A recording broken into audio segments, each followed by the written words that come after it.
Di tengah klaim upaya negosiasi damai dengan Iran, Amerika Serikat kembali menyebut berencana akan mengirim tambahan pasukan ke kawasan Timur Tengah. Iran pun menjawab ancaman Amerika Serikat dengan menyiapkan sejumlah pasukan untuk hadapi invasi darat Amerika Serikat. Apakah perang berlanjut menjadi perang darat, saudara? Kita akan bahas rencana serangan darat Amerika Serikat terhadap Iran bersama Guru Besar Ilmu Politik dan Keamanan Universitas Padjadjaran, Profesor Muradi. Profesor, selamat siang dengan Tata di studio, Prof. Selamat siang, Mbak Tata. Apa kabar? Apa kabar, Prof? Sehat? Kabar baik di Bandung, agak mendung. Baik, Prof, kita langsung saja membahas tentang serangan darat yang akan direncanakan oleh Amerika Serikat nih, Prof.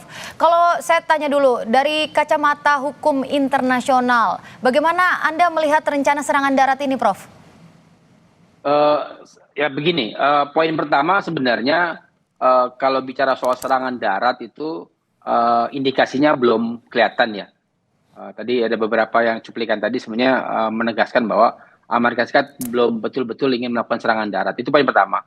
Yang kedua, proses ketika bicara dengan hukum internasional saya kira menyangkut pada dua hal. Yang pertama berkaitan soal invasi negara-negara yang sifatnya berdaulat, ya itu kan juga melanggar aturan internasional, itu bisa menjadi backfire ke Amerika sendiri. Yang kedua, ini berkaitan soal keajekan dari proses perang itu sendiri. Ini agak berbeda, Mbak Tata, dengan misalnya invasi mereka ke Irak. Ini berbeda dengan invasi mereka ke Libya. Ke Irak secara prinsipil di internalnya rapuh ya. Hari ini saya kira makin kuat, apalagi misalnya penundaan pemakaman Ali Khomeini juga menjadi salah satu indikasi bahwa itu menjadi titik semangat untuk bisa membangun dan mengundang katakanlah tentara di luar tentara Israel dan Amerika Serikat untuk masuk ke Iran. Asumsinya dengan dua hal. Pertama misalnya menyangkut soal kesiapan mereka yang 1 juta tentara. Yang kedua juga adalah milisi mereka juga menyiapkan diri. Artinya memang upaya untuk melakukan mosaik defense ya, yang selama ini kemudian menjadi hal yang kemudian dijadikan titik perang mereka, maka kemudian menjadi salah satu kekuatan. Artinya memang buat saya prinsip utama kalau saya menangkapnya adalah ketika bicara soal perang darat, saya kira ini masih terlalu dini. Karena tadi misalnya indikasi pertama berkaitan soal deploy pasukan, saya mencatat nggak sampai 75.000 ya total pasukan yang Amerika Serikat yang ada di Timur Tengah. Itu yang tersebar bukan cuma di titik yang kemudian mereka akan kirim, tapi juga beberapa titik yang kemudian menjadi pangkalan-pangkalan base mereka. Yang kedua, ini akan menjadi Afghanistan kedua kalau kemudian memang Amerika Serikat melakukan upaya serangan darat, karena dia dilingkupi oleh negara-negara yang berbeda ya. Ini akan saya kira menjadi salah satu perang yang sangat mahal buat Amerika Serikat, dan sampai hari ini misalnya ada hampir 8 juta pemrotes menolak perang dilanjutkan di Amerika Serikat. Nah yang ketiga saya kira juga poin penting buat kita pahami adalah ini masih menunggu sebenarnya apakah proses negosiasi berjalan langsung. Kalau saya melihat bahwa ini akan tetap dalam posisi misalnya saya nyebutnya istilahnya adalah perang kelelahan ya. Jadi perang yang kemudian akan terus menerus, yang kemudian dia tidak dalam posisi perang darat ya, tapi perang misalnya Amerika Serikat Israel menyerang dengan rudal, dengan intelijen target dan sebagainya. Iran melakukan dengan hal yang sama dengan biaya yang lebih murah dengan melakukan Iron Dome dan sebagainya. Jadi saya kira untuk 2 bulan ke 3 bulan ke depan ini tidak akan jauh berbeda dengan kondisi hari ini, begitu Mbak Tata. Oke, Prof, tadi ada highlight 3 hal penting, terlalu dini, mungkin ini bisa juga jadi Afghanistan kedua dan juga masih proses negosiasi, begitu ya Prof ya, yang saya catat. Ya. Tapi yang juga menarik begini Prof, kalau memang misalnya benar-benar Amerika Serikat mau melancarkan serangan darat, ini kira-kira mau mulai dari mana Prof? Apakah Amerika Serikat ini cukup menguasai lanskap Iran kah, atau cukup mengerti geografis Iran sehingga mereka bisa memetakan gitu kalau misalnya mau memasukkan pasukan itu lewat mana? Ya, kemarin kan ada tiga hal tuh. Pertama, mereka memodifikasi atau memprovokasi negara-negara di sekeliling Iran, termasuk misalnya beberapa negara yang berbatasan langsung ya, misalnya di bekas Uni Soviet. Tapi kan responnya nggak terlalu baik ya. Yang kedua ada beberapa yang kemudian eh, upaya untuk mengajak multinasional, ya NATO, kemudian negara Eropa, Jepang, Korea juga menolak. Nah itu yang ketiga saya kira juga penting, jangan lupa bahwa di Timur Tengah itu hampir semua negara Timur Tengah itu melakukan deeskalasi. Apa itu deeskalasi? Langkah untuk kemudian tidak merespon. Dan Iran selalu mengatakan bahwa yang mereka target itu bukan negara mereka, tapi military base US, military basis military Amerika Serikat yang ada di negara tersebut. Ya kemarin misalnya di Kuwait, kemudian memang pada akhirnya kan dalam posisi tertentu agak tidak sesuai target itu karena memang dinamikanya tinggi ya, akurasi dan sebagainya. Jadi buat saya dengan tiga hal itu saya kira kita akan mengatakan bahwa mereka akan berpikir dua kali untuk melakukan upaya serangan darat. Yang penting sebenarnya, Mbak, ini penting adalah serangan darat itu tahapannya kalau mereka benar dua negara itu melakukan serangan darat ya, itu minimal saya mengeskalasikan begini. Katakanlah misalnya Israel itu punya hampir 400.000 pasukan organik dan non organik ya. Artinya ada komset mereka atau reserve mereka. Amerika Serikat hampir 1.100.000 personil plus dengan komponen cadangan dengan reserve mereka. Nah kalau itu digabung saja, maka membandingkan mereka melakukan serangan ke Irak waktu itu ya dengan 350.000 itu plus tentara nasional, tentara multinasional dengan berbagai negara itu terlibat 350.000 orang. Artinya kalau itu betul dilakukan maka cost-nya jauh lebih mahal dibanding 1 billion yang diestimasikan mereka. Jadi katakanlah kalau misalnya membiayai mengacu pada perang Irak kemarin, invasi mereka ke Irak kemarin di 2003 ya, maka saya kira kebutuhannya mungkin lebih dari 4 sampai 5 miliar dolar per hari kalau itu dilakukan. Dan itu bukan jumlah yang mudah dan yang menarik sebenarnya selain penolakan dari dari internal masyarakat umum ya tadi 8 juta turun ke jalan, juga Kongres menolak untuk menge-approve pembiayaan militer ke Iran. Artinya apa? Ada konteks hari ini itu menjadi anti klimaks bahwa saya sih selalu berharap bahwa ini akan ada deeskalasi, kemudian juga akan misalnya perang militer perang kebuntuan ya. Jadi ya udah aksi reaksi saja. Sampai pada akhirnya kemudian mereka didesak oleh dua hal. Pertama internal masing-masing negara untuk berhenti Israel dan juga Amerika Serikat. Yang kedua adalah desakan internasional. Hari ini Mbak Tata saya kira kita masih sedikit aman ya. Tapi coba lihat kita ke Filipina. Kita lihat misalnya ke Vietnam ya. Yang kemudian tidak punya hubungan baik dengan Iran gitu. Itu berat sekali. Artinya buat kita sekarang kita masih bisa lah beli BBM gitu. Yeah. Di teman saya di Australia mereka bilang sudah nggak ada banyak waktu BBM karena mereka berada dalam blok Amerika Serikat yang memang pada akhirnya menjadi titik puncak publik internasional untuk kemudian meminta ketiga negara untuk kemudian berhenti artinya memang melakukan negosiasi dan ada konsesi. Nah konsesi itu yang saya tunggu misalnya ada 3 tuh konsesi itu, Mbak. Yang pertama adalah berkaitan soal embargo itu akan pencabut. Yang kedua soal nuklir Iran ya. Nah yang ketiga yang menarik sebenarnya mungkin juga menyangkut Indonesia adalah soal kemerdekaan Palestina.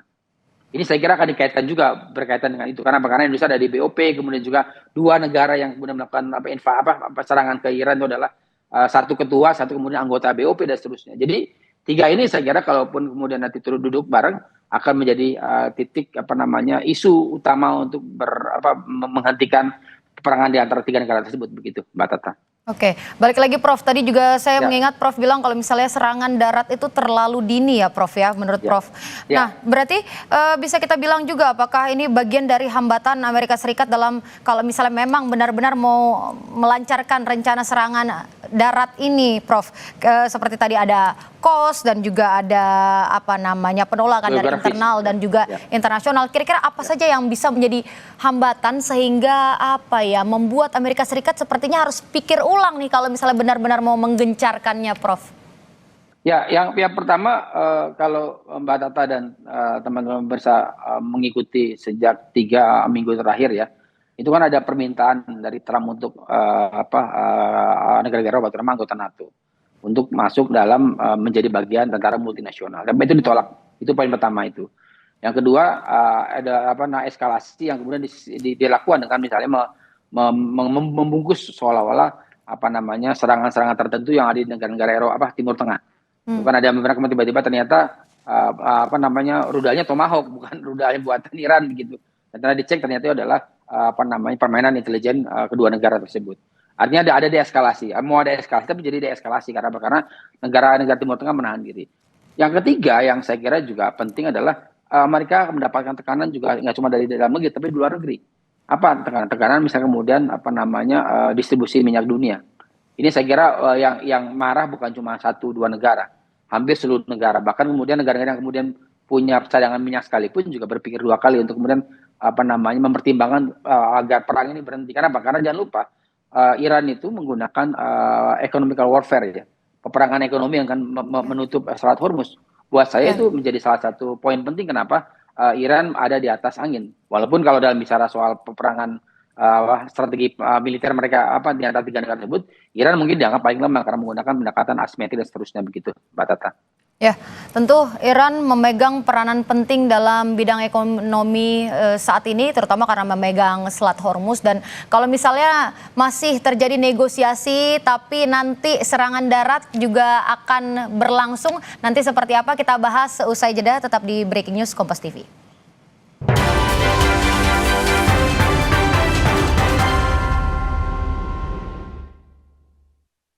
Anda masih menyaksikan Breaking News Kompas TV bersama saya Tata Nova Siliana, Saudara.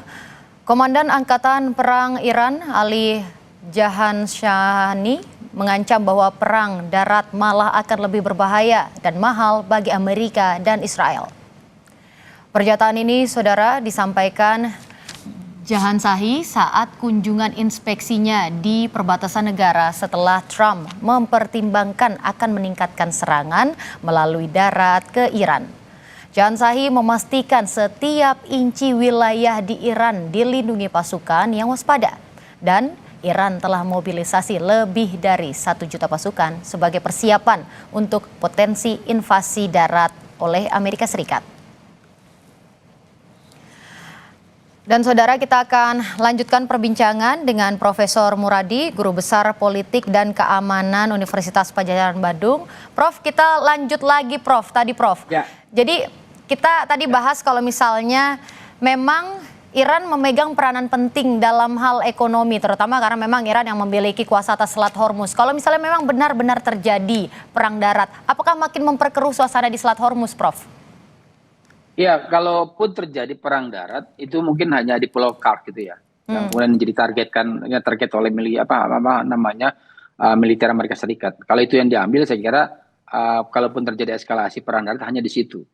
Karena untuk menyeberang ke kontinen atau ke wilayah yang lebih besar di Iran, saya kira itu tadi butuh pasukan yang tidak sedikit. Saya mengestimasikan Israel dan Amerika membutuhkan minimal 450 sampai 500 ribu pasukan.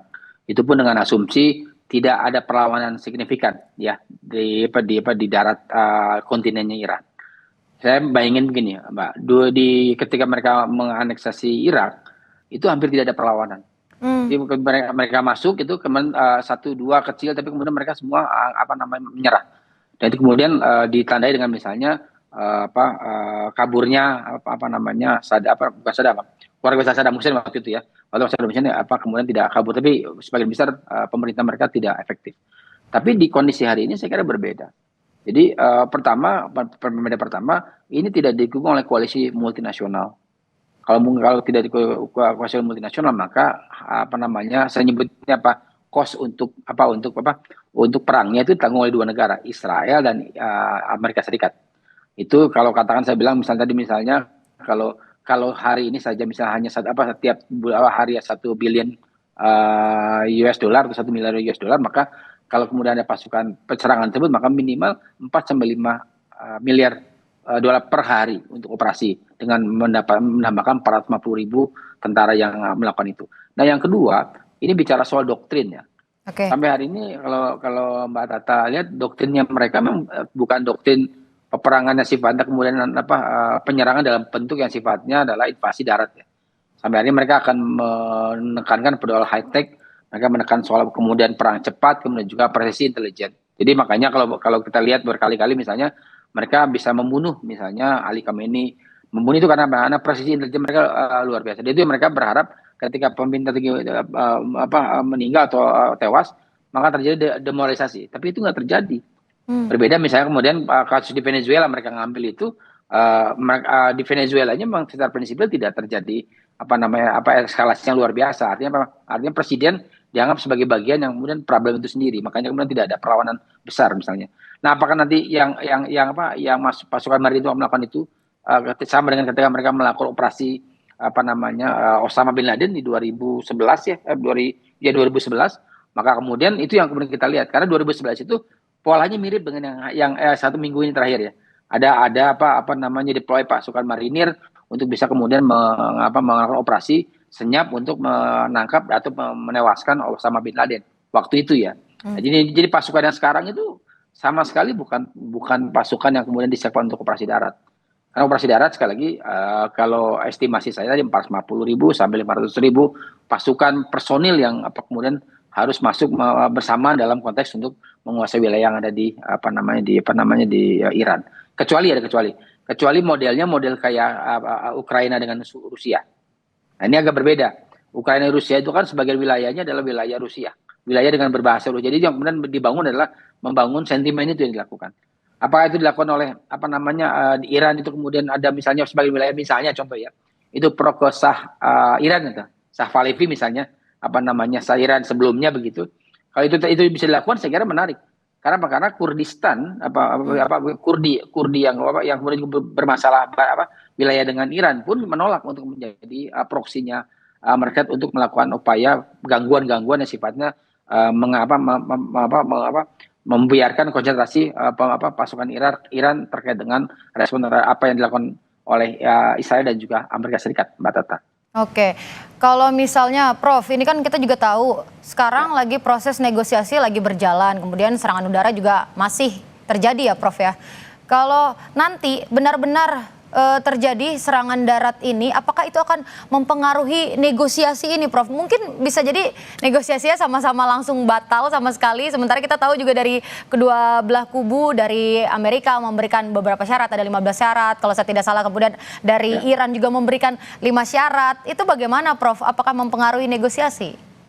Jadi kalau misalnya kita asumsikan ada 75.000 pasukan US ya, plus katakanlah 100.000 pasukan Israel gitu. Ada masih butuh sekitar hampir 300.000-an lagi untuk bisa masuk bersamaan. Kalau normalnya aja, kalau kita kasus perang invasi mereka ke Irak, mereka butuh kurang lebih hampir 1,5 bulan. Itu dengan asumsi dengan multinasional. Katakanlah tadi dari Eropa, NATO segala macam. Jadi kalaupun kita akan mengasumsikan akan terjadi peperangan darat, maka saya kira itu baru mungkin terjadi itu bulan Mei ataupun akhir bulan Mei ya. Asumsi kita normal. Artinya apa? Artinya masih ada waktu 2 bulan negosiasi. Nah, negosiasi pun saya kira bentuknya bukan semata-mata sepihak, tapi akan ada titik temu tadi 5-15. Nanti akan kelihatan seperti apa. Saya sih menduga Iran akan menolak melakukan gencatan senjata. Karena mereka mengalami situasi buruk di 2025 kemarin. Ketika gencatan senjata, setahun kemudian mereka diserang. Jadi hari ini now or never, point of no return buat Iran untuk kemudian tetap merespon. Jadi sekarang itu perangnya Mbak Tata, itu perangnya aksi reaksi. Jadi Israel US menyerang, Iran membalik. Jadi kalaupun misalnya mau berhenti saja misalnya katakanlah Israel dengan Amerika nggak menyerang saja, mereka nggak akan melakukan yang sama. Itu yang kemudian dalam posisi yang kemudian kita sebut sebagai perang asimetris ya, perang yang kemudian merespon sesuatu yang kalau mereka nggak terdesak mereka akan kemudian tidak akan merespon. Jadi artinya apa? Artinya ini menyangkut soal sejauh mana pilihan Israel dan juga US terkait dengan Iran. Sampai hari ini kalau orang apakah akan terjadi perang eskalasi perang berlarut gitu ya, perang panjang. Nah, jawabannya tadi kita masih menunggu bisa katakanlah dalam hitungan 6 bulan ke depan. Jadi katakanlah 3 bulan ke depan lagi ini apa yang akan terjadi. Asumsinya adalah kalau kemudian negosiasi terjadi dengan campur tangan publik internasional, saya kira akan berhenti di bulan Mei atau Juni ya. Katakan seperti itu. Tapi kalau itu nggak terjadi, maka eskalasinya adalah mengarah pada operasi kebuntuan militer. di mana sudah saja saling serang satu sama lain tanpa ada upaya untuk melakukan pendudukan. Dan jangan lupa Mbak Tata, konsep peperangan dalam konteks hari ini ya itu adalah penguasaan wilayah. Sampai hari ini ketiga negara belum melakukan penguasaan wilayah. Apalagi misalnya ada proksi-proksi tadi yang disebutkan, ada Houthi, ada Hizbullah dan sebagainya yang memang juga melakukan mendalami perang untuk misalnya melancarkan serangan ke wilayah-wilayah di Israel. Ini kalau saya bukan nggak menghitung ya. Houthi dengan Hizbullah itu adalah kuncinya tetap ada di Iran. Jadi kalau orang bilang wah itu mereka sendiri, enggak, itu mereka proksinya dari Teheran. Jadi mereka kalau kata Teheran berhenti, mereka akan juga berhenti. Asumsi itu yang kemudian saya kira penting untuk dipahami oleh kita, bahwa operasi perang darat ini itu kecil kemungkinan karena masing-masing merasa itu menjadi situasi yang sangat pilihan terakhir. Dan pilihan terakhir itu ada pilihan di antara itu tadi ya. Apakah kemudian gencatan senjata? Kalau saya kira kalau gencatan senjata Iran akan tidak merespon terlalu jauh karena mereka mengalami beberapa kali negosiasi dan ternyata gencatan senjata menjadi beban buat mereka. Setelah kemudian mereka diserang seperti yang belakangan ini terjadi gitu, Mbak Tata. Kalau misalnya Prof sendiri melihat kira-kira apa Prof yang negosiasi mungkin yang akan membuat Iran akhirnya menyepakatinya? Karena kan tadi juga Prof bilang kayaknya Iran juga sulit untuk menyepakati, mengingat kalau misalnya terakhir kali Iran diserang lagi gitu Prof. Apa poin yang kira-kira membuat Iran berpikir kembali, oke nih kayaknya bisa nih untuk disepakatin, karena kita lihat juga dari 5 poin syarat dari Iran itu salah satu penghentian total agresi, kemudian juga mekanisme konkret menjamin serangan tidak terulang. Sementara kalau dari pihak Amerika Serikat untuk membuka Selat Hormuz, bagaimana Prof? Ya, jadi kalau saya dua hal yang penting buat Iran. Yang satu lagi mungkin lebih ke soal solidaritas ya. Yang pertama tadi pembukaan blokade, embargo. Embargo udah hampir 25 tahun ya, Iran mengalami lebih dari 25 tahun. Jadi memang artinya apa? Artinya kalaupun diteruskan mereka siap untuk berperang. Jadi kalau ini embargo dilepas, saya kira menarik. Kenapa mereka akan bisa menjadi negara normal? Kan selama ini sejak Iran jatuh, kemudian sampai hari ini kan mereka disiapkan untuk berperang. Mereka berkali-kali perang dengan Irak, kemudian perang dan sebagainya. Terus berturut-turut mereka hampir tiap 5 tahun mereka terjadi peperangan. Nah, yang kedua, mereka kemudian tidak terlalu ketat terkait dengan pengayaan nuklir. Ini saya kira juga isu yang menarik buat mereka ya, karena ini yang kemudian akan jadi perdebatan serius. Kalau dua ini kemudian dilepas, saya kira Selat Hormuz akan terbuka. Nah, yang ketiga tadi yang saya bilang solidaritas Islam tadi, isu Palestina. Ini akan menjadi titik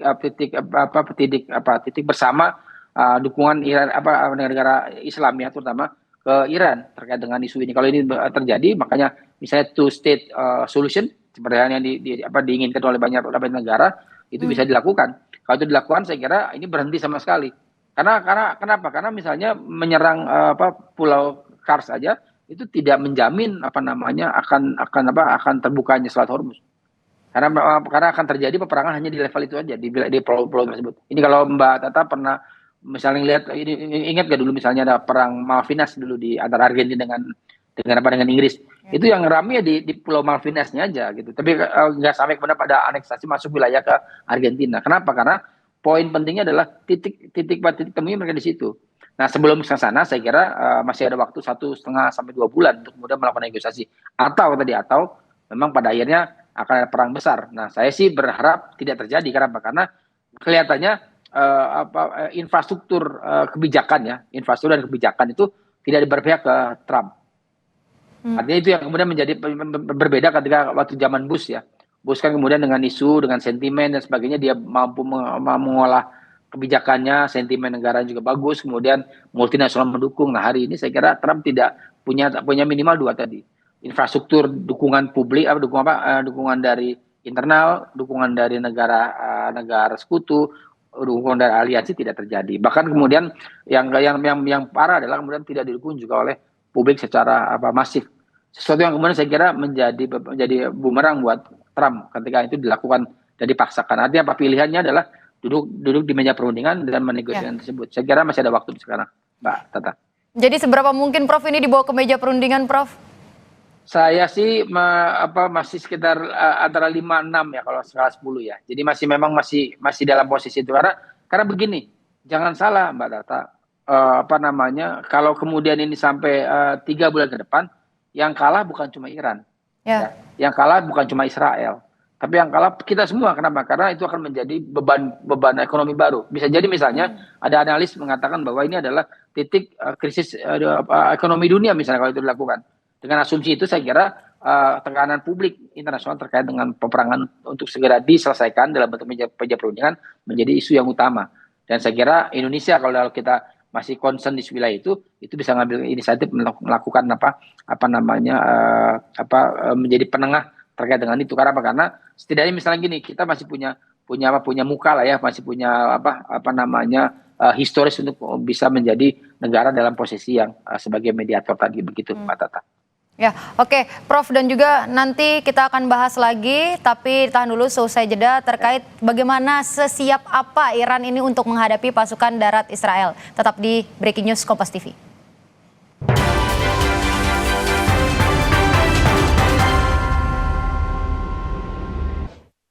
Saudara, kita akan melanjutkan perbincangan bersama Prof. Muradi, Guru Besar Politik dan Keamanan Universitas Padjadjaran Bandung. Prof, kita lanjutkan lagi perbincangan kita tadi sebelum jeda. Jadi Prof, kalau misalnya kita bilang serangan darat yang dilancarkan Amerika Serikat, seberapa siap sebenarnya Iran ini Prof untuk menghadapi serangan tersebut? Jadi kalau kita bicara peperangan ya, Iran lebih siap dibanding negara manapun yang kemudian diinvasi oleh Amerika Serikat. Jadi katakanlah kalau kita ukur misalnya peperangan apa namanya panjang itu, maka Iran masih mungkin bisa bertahan 6 sampai 1 tahun ke depan. Dengan asumsi bahwa mereka akan melakukan upaya perlawanan yang sifatnya signifikan. Itu poin pertama. Yang kedua, saya kira yang membedakan katakanlah misalnya invasi darat ya. Invasi darat di Iran itu tidak serta-merta akan menjatuhkan pemerintahan. Kan target operasi militer darat itu adalah untuk menjatuhkan pemerintahan. Ini malah justru menjadi perlawanan luar biasa di internal itu. Jadi saya kira betul-betul hati-hati betul Israel dengan Amerika Serikat kalau itu bisa dilakukan. Nah yang kedua saya kira penting bahwa sekali lagi dari awal medan geografis medan geografis Iran itu jauh lebih rumit. Dia gabungan antara saya sebut misalnya Afghanistan dengan Timur Tengah. Jadi ada gurun, ada pegunungan dan sebagainya. Itu artinya memang ini tidak mudah. Ini akan menjadi peperangan yang berlarut, yang itu akan merugikan Amerika Serikat dalam kos yang jauh lebih besar. Nah, artinya apa? Sebenarnya kalau dikatakan apakah Iran siap, kalau melihat dari total misalnya pasukan yang mereka punya yang reguler ya, itu antara 1.000 sampai 1.200-an, 1 juta sampai 200 ribuan ya. 1,2 juta itu tentara reguler mereka. Itu gabungan dari Artes, artinya tentara reguler dengan tentara yang mereka sebut sebagai IRGC tadi, tentara yang spesial tadi. Artinya ini yang kemudian yang lebih ideologis dan seterusnya. Itu belum kemudian mobilisasi dari personil dari publik ya, dari masyarakat. Jadi kalau itu dilakukan saya kira ini luar biasa. Jadi saya berharap itu tidak terjadi karena situasinya justru akan tidak menguntungkan bukan cuma wilayah yang akan diinvasi tapi juga wilayah yang lain. Nah yang kedua proses mosaic defense mungkin tadi kita bahas di awal ya Mbak Tata. Mosaic defense ini unik karena mereka melakukan desentralisasi komando. Sesuatu yang kemudian mereka persiapkan mungkin lebih dari 20 tahun. Mereka kemudian sempat kemarin melakukan itu di perang 2025 tahun lalu ya. Tapi kemudian hari ini mereka praktekkan dan itu ternyata efektif. Jadi di psikologis tentara itu begitu kemudian tidak ada komando yang cukup jelas, mereka akan terjadi demoralisasi. Tapi ini kemudian tidak dilakukan karena masing-masing kan dekonsentrasi komando itu kemudian dilakukan. Ini yang saya kira unik untuk bisa dipraktikkan dalam konteks misalnya peperangan darat nanti. Nah yang terakhir saya kira ini bicara soal sejauh mana kemudian proksi yang lain dilakukan. Nah artinya apa? Artinya bisa jadi Iran akan menggeser konsentrasi Israel terkait dengan serangan dari Houthi dan juga Hizbullah.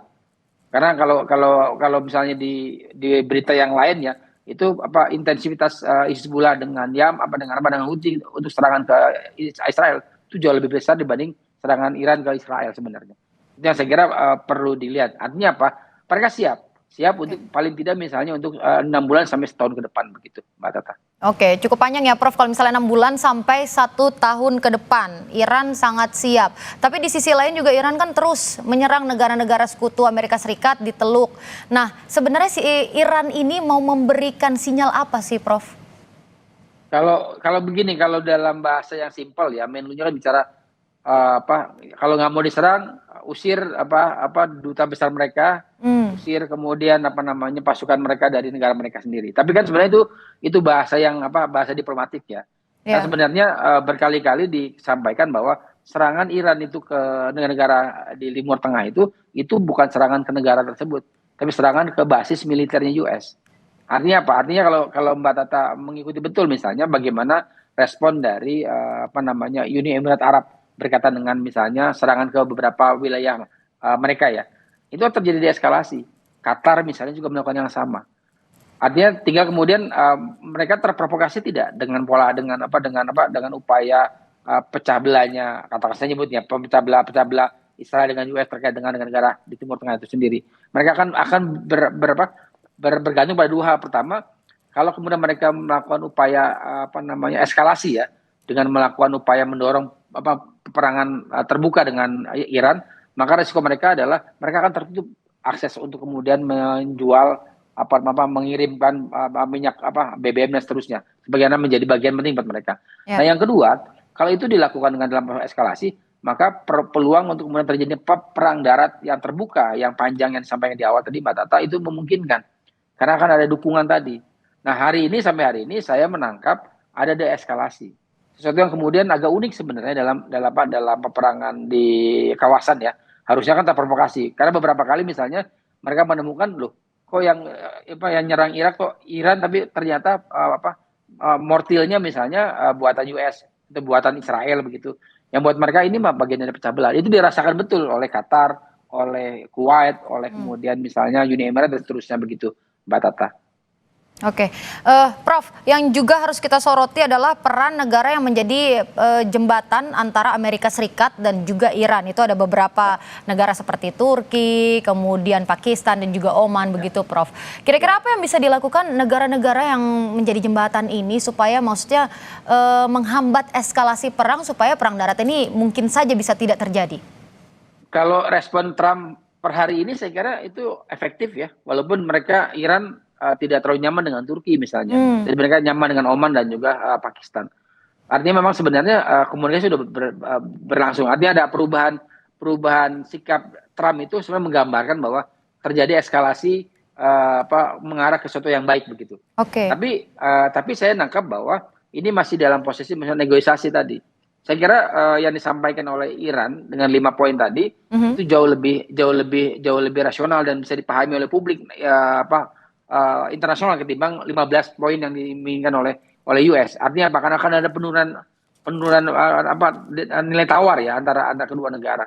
Kalau itu dilakukan, saya kira peran Oman dan Pakistan terutama dua negara itu jauh lebih bisa kemudian meredakan itu. Dan saya optimis sebenarnya karena Trump itu kan kadang-kadang mungkin juga usia juga ya, jadi dia nggak bisa menyembunyikan gaya diplomatiknya dia. Jadi begitu dia senang, dia bilang senang. Dia nggak suka, dia bilang nggak suka. Buat saya itu menarik sebenarnya.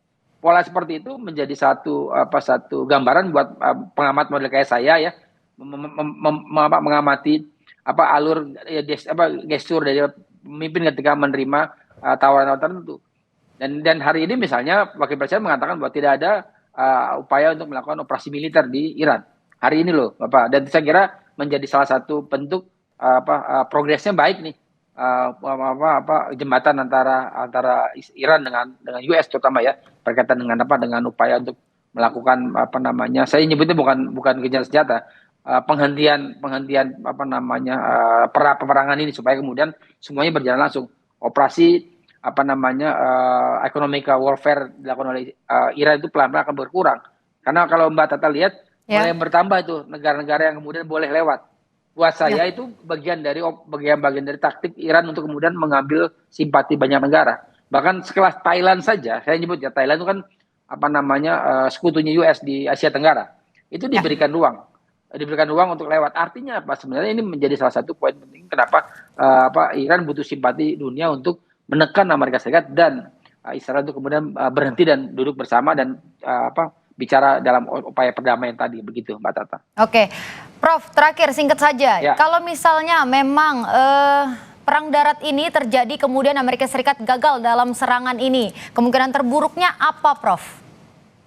Ya, pertama utama sebenarnya adalah kalau itu gagal ya mereka Amerika Serikat, terutama presidennya akan ada upaya untuk kemudian di impeachment, kan dianggap itu menghambur-hamburkan uang dan mendukung peperangan Israel dengan Iran kan sebenarnya. Asumsi di internal US begitu. Yang kedua, saya kira penting juga adalah ya rejim Israel di mana pemerintahan saat ini juga akan jatuh. Artinya apa? Artinya akan mungkin warga di Israel maupun di Amerika akan membutuhkan pemimpin yang jauh lebih soft. Nah, saya kira ini peluang buat Indonesia sekali lagi untuk bisa mendorong agenda-agenda terkait dengan kemerdekaan Palestina. Karena dengan begitu dua isu itu menjadi satu yang tidak terpisahkan buat Indonesia ya. Satu soal ekonomi tadi, soal BBM, yang kedua adalah bagaimana kemudian kita tetap concern terkait dengan dukungan kita terkait dengan kemerdekaan Palestina. Paling tidak misalnya state solution menjadi utama buat kita dan diterima oleh Israel yang sampai hari ini itu ditolak oleh Perdana Menterinya, begitu Mbak Tata. Oke, baik. Terima kasih Prof. Muradi, Guru Besar Politik dan Keamanan Universitas Padjadjaran Bandung. Terima kasih atas ulasannya, Prof. Salam sehat selalu. Sama-sama, makasih. Hatur nuhun. Terima kasih Mbak Tata. Hatur nuhun, terima kasih Prof.